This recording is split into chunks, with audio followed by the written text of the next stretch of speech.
La perle, elle est dans l'Express, où l'on fait connaissance avec une sorte de hussard de la République, Bernard Ravet. Son métier, principal de collège. Son affectation, successivement 3 collèges de Marseille, parmi les plus difficiles de la ville. Son obsession, donner une chance à tous ses élèves, quelle que soit leur origine. Il publie un livre intitulé Principal de collège ou Imam de la République aux éditions Quérault.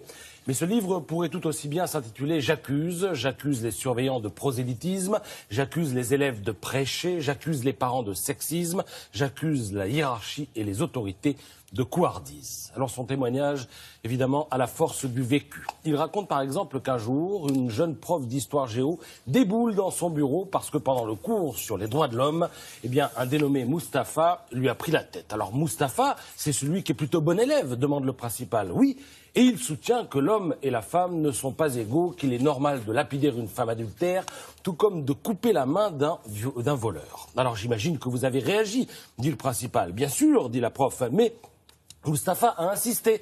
C'est comme ça dans le petit livre qu'on m'a donné à la mosquée. Alors le principal se procure le petit livre en question. En gros, c'est la charia, mode d'emploi. Et il apprend que le livre vient de la mosquée d'Abdel. Or, qui est Abdel? C'est tout simplement un surveillant du collège. Pour tout dire, c'est même le meilleur surveillant du collège, confesse le principal. Voilà. Si vous cherchez une illustration de ce que peut être l'entrisme, eh bien vous la tenez dans les 5 pages que l'Express consacre aux mésaventures de Bernard Ravet.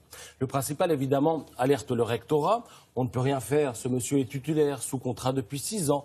On peut peut-être le déplacer dans un établissement où son prosélytisme fera moins de dégâts.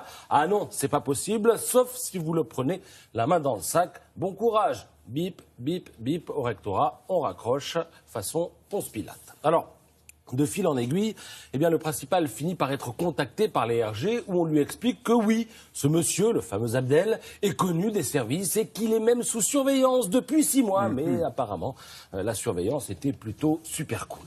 Alors parfois le principal se transforme en ONG, comme le jour où il doit convaincre une famille juive de mettre son enfant dans une école confessionnelle parce qu'il sait qu'il lui est impossible de, je le cite, garantir la sécurité de l'adolescent dans son collège à 95% musulman. Pourtant, le principal a toujours fait de son mieux pour capter les meilleurs écoliers, les attirer dans son collège. Il a même créé des classes d'enseignement d'arabe.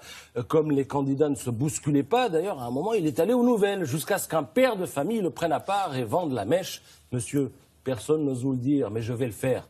Vous n'aurez quasiment personne dans vos classes d'arabe parce que vous n'enseignez pas le bon arabe.